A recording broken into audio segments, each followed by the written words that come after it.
Staking Polkadot on Polkadot.js involves bonding your DOT tokens and nominating validators. Here's how to do it. Set up Polkadot.js. Go to the Polkadot.js website. Create or import a Polkadot account if you don't already have one. Access the staking interface. Navigate to the Network tab and select Staking from the drop-down menu. Bond your DOT tokens. Go to the Accounts Actions tab. Click on Plus Nominator and then on Bond Funds. Enter the amount of DOT you wish to bond. Make sure to leave some DOT for transaction fees. Choose the controller account, which will manage your staking actions. Confirm the bonding transaction.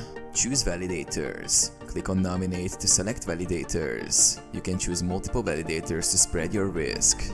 Review validator statistics such as commission rates, performance, and reputation to make informed choices. Nominate validators. Select the validators you want to nominate. Confirm the nomination by clicking Nominate and approving the transaction. Monitor your staking.